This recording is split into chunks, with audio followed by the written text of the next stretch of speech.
Broadway beat. Broadway. Broadway beat. Broadway beat. Broadway beat. Broadway. Listen to the Broadway beat. Broadway makes you wanna move your feet. Everybody's tapping into everything that's happening on Broadway beats. Broadway beats. Broadway beats. Broadway beat. Hello, I'm Richard Ridge, and welcome to Broadway Beat, our weekly half-hour behind-the-scenes look at the very best of the New York theater on Broadway and beyond. This week we'll take you to a rehearsal for the new Broadway musical Jersey Boys, which tells the backstage story of one of the most popular singing groups of all time, Frankie Valli and the Four Seasons. We'll also visit with Marilyn, Sokol, and Peter Scolori, who are starring in Stewart F. Lane's new comedy, In the Wings at the Promenade Theater. We'll also take a peek at Latinologues, which is the new comedy at the Helen Hayes Theater about Latino life in America, and we'll chat with its director, Cheech Marin of Cheech and Chong fame. But we start things off by dropping by the Neil Simon Theater to chew the fat with Hairspray's newest, Motor Mouth Maybelle, music legend Darlene Love. From her first multi-platinum single, He's a Rebel, to her string of smash hits with Phil Spector, including Do Do Ron Ron, she has sung with everyone, including Cher, Bette Midler, Aretha Franklin, and the king himself, Elvis Presley. Darlene is no stranger to the stage. She's appeared on Broadway and Grease, Leader of the Pack, and the legendary flop, Carrie.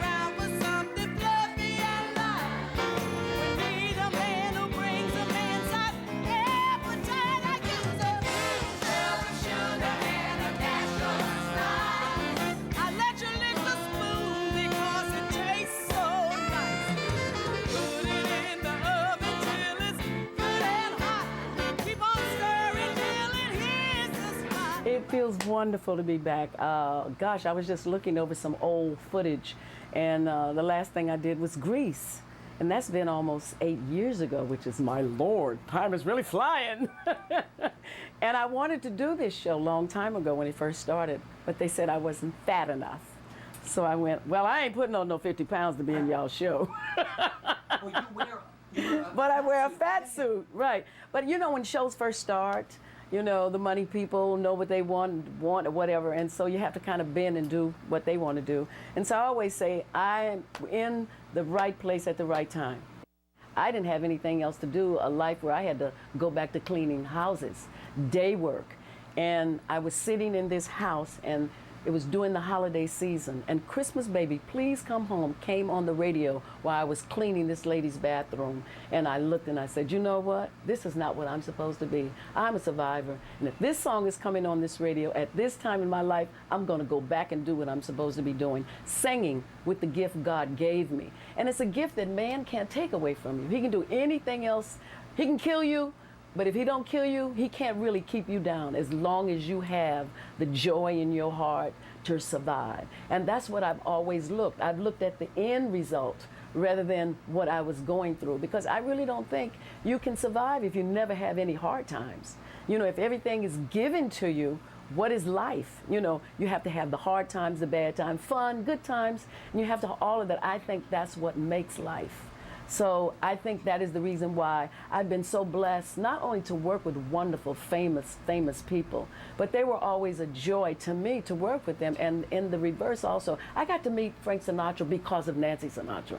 He knew we loved her and wanted to do anything to help her make her show great. So we had a relationship with him, just to work with Aretha Franklin and to work with Luther Vandross. These were all idols of mine. I never, thinking about them now, you know, makes me feel so humble to be able to work with them. And that's a part of surviving. You know, if you don't have a dream, if you don't have a goal where you're trying to go, you just stay right wherever you are. And I'm a survivor because of that. I want to stay humble because I want to be in movies. I want to be in TV. I want to win the Rock and Roll Hall of Fame. I want all those things. So you have to keep pressing. You have to keep on doing those things and try to love your fellow man. There's a cry in the distance. It's a voice that comes from deep within. It's a cry asking why. I pray the answers up ahead. 'Cause I know where I've been. It means really so much to me because I'm living, actually, my life in this play. Because many, many years ago, in 1962, this is supposed to be 61, I did a television show called Shindig. And they did not want black people on that show, black regulars on that show, because it was going to go national. And that's exactly what I say in the play. I said, we got to get busy because the show is going national. And what happens when I say those words to them, I have to really control myself to keep myself under control, because they did not want us on that show, Three Black Ladies, because the Shindig was going national. And Jack Good, the producer, said, if you don't want my girls, you can't have my show. I'll take it somewhere until they'll accept them. So when I'm doing this show, actually this show and this song, I'm really telling the children, I've been through this. And I want you guys to know that if you want something, no matter how big or small, be a TV show, to dance on an all-white TV show, whatever it is, if you want to do it, you got to fight for it. So when I'm saying those words to them, I'm really reliving what I did almost 40 years ago. See, what amazes me is this number was almost cut out of Hairspray Yes. before it came into New York. Yes, they fought, the producers, the director, the writers, fought to keep this song in the show because they said it was such a happy show. They didn't want it to be a downer. But this song is not a downer. It just brings together everything that we're talking about in the show. So it's not a downer. My husband even said the other day, it's the first show that he's ever seen that when people come out of this show, they're so happy. I mean, hysterically happy.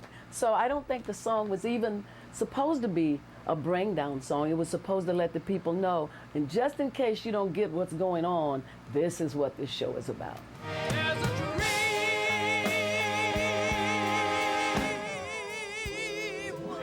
in the future. There's a struggle. We have yet to win. Oh, use that pride in our hearts to lift us to tomorrow. 'Cause just to sit still would be a sin.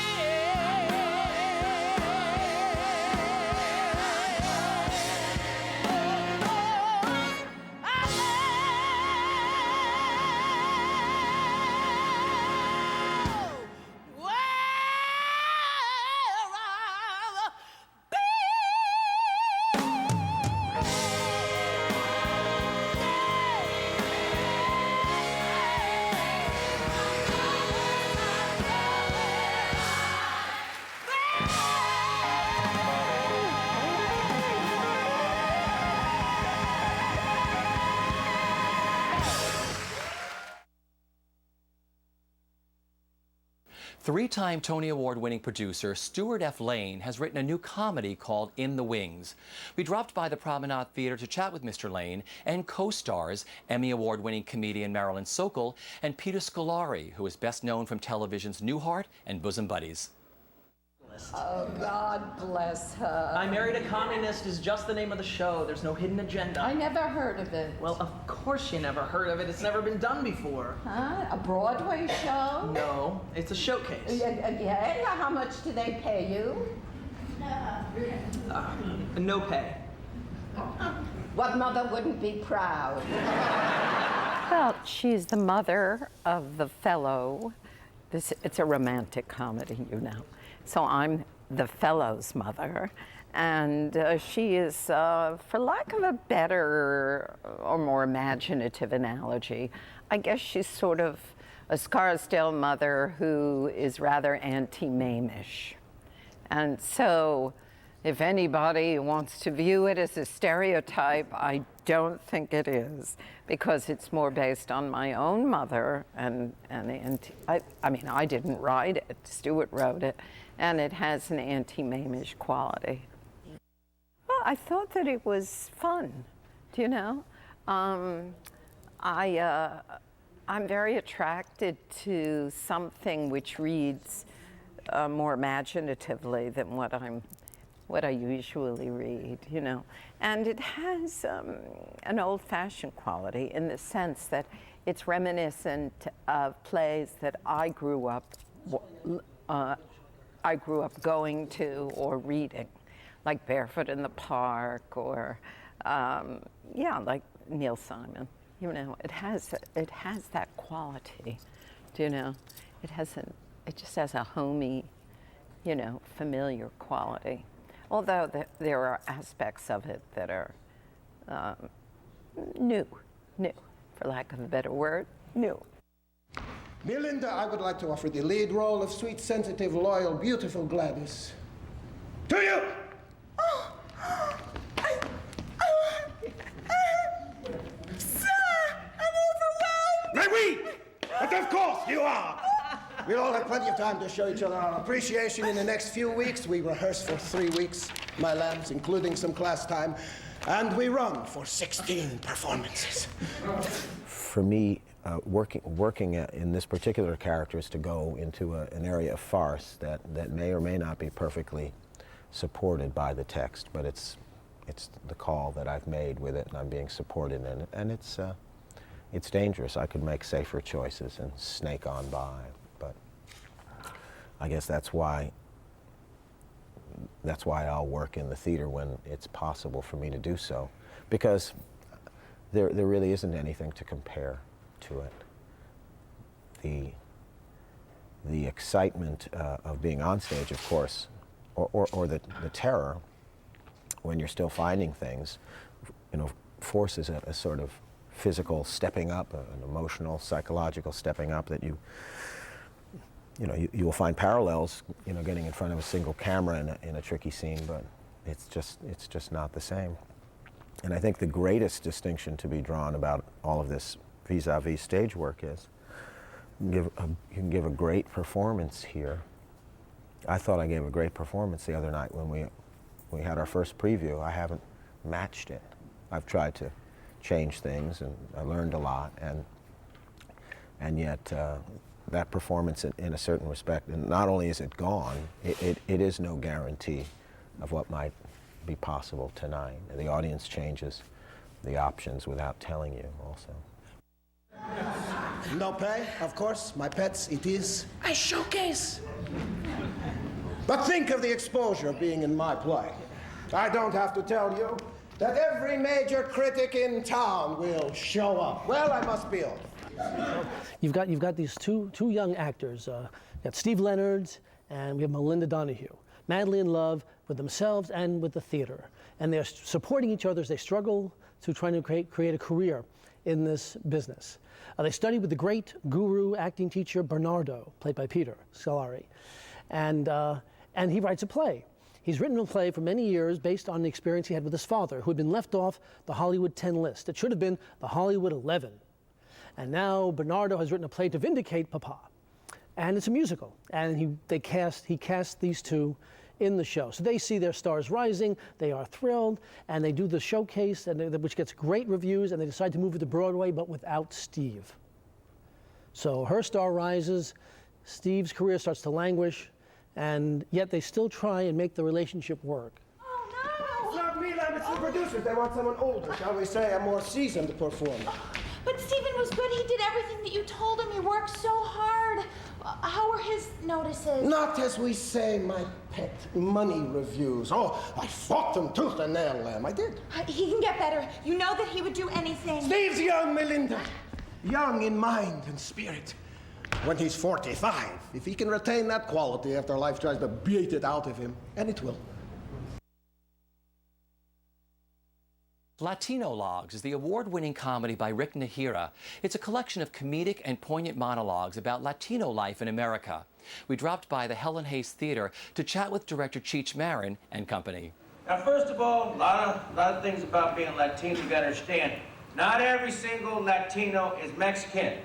Different kind of Mexicans. There's Cuban Mexicans, Puerto Rican Mexicans, Dominican Mexicans, Venezuelan Mexicans. Any Puerto Ricans here tonight? Oh, yeah. All right. I love Puerto Rican women. They're great. They're like, ay papi, ay papi, ay papi. I dated a Puerto Rican girl. She said, now you have to say, ay mommy, and I say, ay papi, ay papi. And I said, what kind of family do you come from, girl? I love Puerto Rican people, but they fry everything. I saw Puerto Rican fried salad once. They got a thing called a bacalito. It's a salted dried codfish deep fried and battered. It's a fish Krispy Kreme. Rick Nahira I've known for many, many years, and I was attracted to the material because it's so intelligent and funny and poignant at the same time. He's a very good writer, very incisive. And so he asked me to do this, and I thought, oh, this is going to be really a lot of fun, and it has been. Challenges of doing this type of thing as a director has been what? Mostly working with the unions. No, truly, that's number one. But no, the challenge is that there's nothing. It's making the material work, and instilling them the essence of being stage animals. You know, it's because I have a lot of experience on stage vis-a-vis Cheech and Chong, and making the transitions and creating an internal narrative that the show never had before, that is stringing the pieces together so that they're related to each other. Now, you had seen the show on the road? Yes, I'd seen it in Los Angeles. And I knew about it. It had been around for a long time. And I finally saw it and go, oh, this is really very intelligent, you know. Let's talk about the reaction of the New York audiences to this show, because there's a huge Latino, there's Cuban, there's all this huge mix in New York. What's it been like? It's been phenomenal, you know. I mean, the young, hip Latino audience, and the even traditional and the Broadway audience, the people that really go to Broadway shows have loved this play because of its freshness and newness, and I think that they're going to embrace it, because there's a lot of things in it that you don't get the first time, and they want to come back and see it again. And I've had people who've already been here the first two nights. I came back because I didn't get it all. You know, I want to say there's stuff I missed, and so that bodes well for the performance. I'd like to thank J.C. Penney for sponsoring me for this event. Coño, thank you. I'd also like to thank your regional manager, Bert Williams. Oh shit, Bert's in the house. What up, son? My character is Miss Puerto Rican Day Parade, and basically, in a nutshell, what the monologue does is that it critiques Latin American dictatorships and also the aesthetic pressures placed on Latinas. So it's a nice piece. It's a piece that I particularly love the most. I did a one-man show at the Goodman in Chicago. It's called The Pain of the Macho, and so it was very popular, and I toured the country. And then I said, I got a job on another TV show. They offered me money and everything. And I took it, and I always felt horrible. I always felt that I had missed out on Broadway, because they talked about me going to Broadway. And so I said, I will somehow, before I die, I must do Broadway. That was the biggest goal of my life. So I started writing these monologues, and it was years ago, and I didn't even think how it would ever work with Broadway, but I kind of put it out there. And actors started picking up the monologues, going, hey, can I do this? And can I try one of your monologues? All these Latinos. So I had about over the years, about 100 actors have been in the show, from everyone from famous to non-famous. And it became almost a training ground for actors. And it started growing, and it started picking up speed, and audiences came out. I mean, it was a hit. We would do different places. We did San Diego one time, a 1,200-seat theater, and there was 600 people outside that couldn't get in. So it got attention of a lot of producers. And they said, well, what is this phenomenon, Latinologues? And we said, you know, let's start working on it and bringing it here. And it came about very fast. I mean, it was a slot was available, and it was kind of that no one thought would be available. And it was like, okay, you're going to Broadway. And it was quick, and I was like, oh, okay, I'm on Broadway. The women love us busboys. They love us because we are mysterious. We will fill up your cup and we're gone, just like two chips passing in the night. Oh, we have our secrets, but we leave no written record. We just We just pass everything down. You know, we Latinos are known for one thing, is that we laugh at our own tragedies. So it's, you know, it's a lot of fun. And these are stereotypical characters. And what we do is we just turn them around, and through laughter, we have a message in there. We found out that Latinos always like to do drama. We do the drama really good. If you see the novelas, but through laughter, you can take a message. And then and there's some poignant moments in the piece that'll just make you think and make you listen to certain people that you see go by you every day, and you know, like your janitors, your busboys, people that, you know, that just go by you every day, and you sometimes don't pay attention to. So I'm really happy to be here.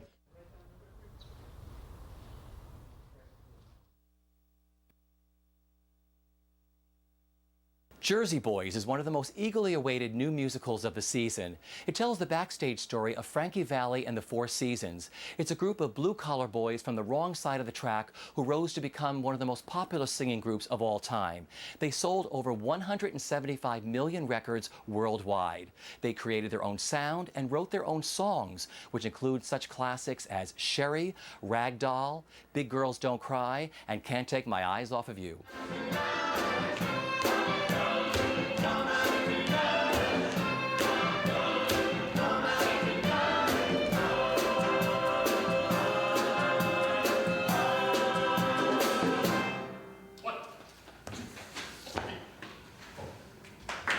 And I almost guarantee anyone who sees this show will never listen to Sherry and Big Girls Don't Cry the same way again.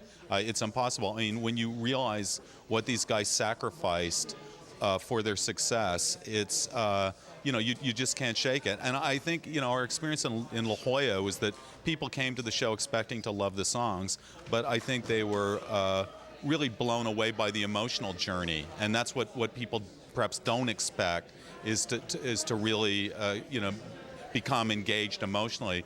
Because of this structure, you know, the four guys all get a chance to really develop an intimate relationship with the audience. So by the end of the show, it's really, you know, you feel like you've made four friends.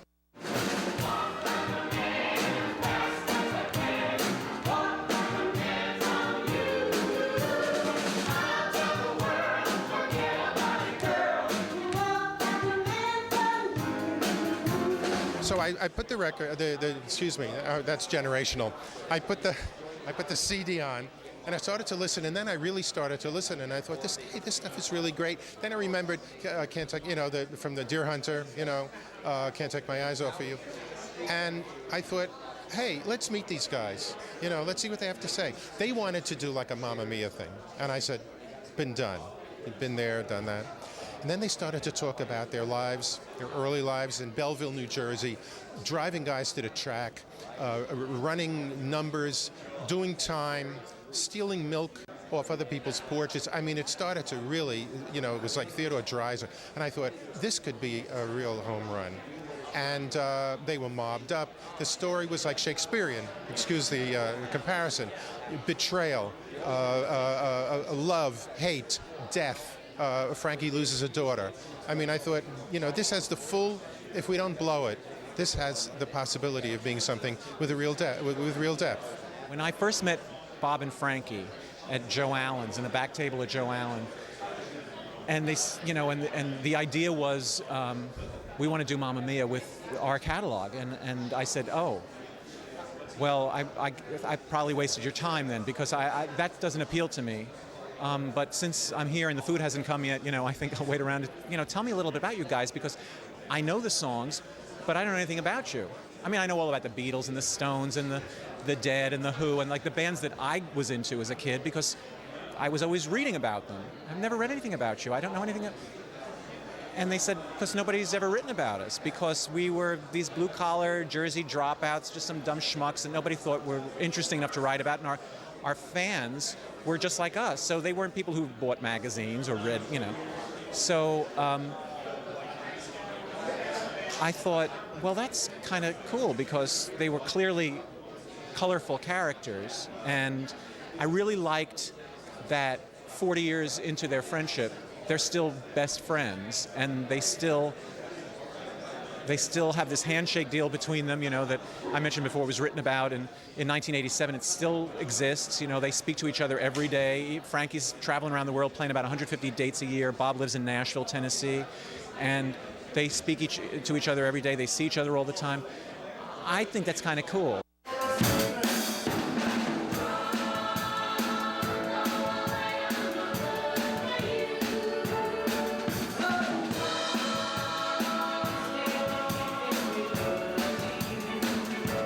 Frankie Valli grew up working class in Jersey and then became a superstar. You have to have ambition in order to achieve so much, to come from the projects in Belleville, New Jersey, and then be one of the hugest rock and roll superstars of your generation. There's, I think, guts is really what defines him, and stick-to-itiveness. You know, it's a very American story. It's actually, you know, we mythologize stories like his, and I get to play it. I'm so lucky, you know. Talk about the wonderful score you get to sing, too. Were you aware of the music beforehand? Of course I was aware of the music. I think my generation may not have grown up with the music when it was new, but we certainly knew of it because it's been in scores of movies. It's been, you know, Four Seasons songs have become commercials, jingles. Our parents have played it. It's been on radio stations ever since before we even knew what music was. So my generation, I think, is very familiar with this music, and all of our parents are so excited because it's their music.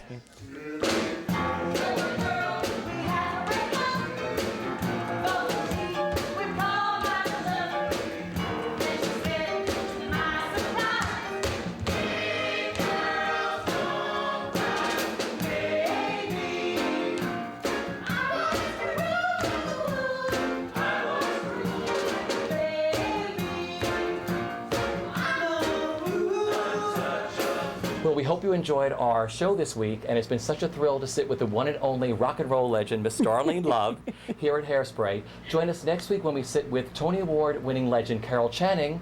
So why don't we say goodnight from Broadway Beat and tell everybody to go see a show. All right. We'll see you later from Broadway Beat. Go and see a show, especially Hairspray. See Hairspray. Good night. That's just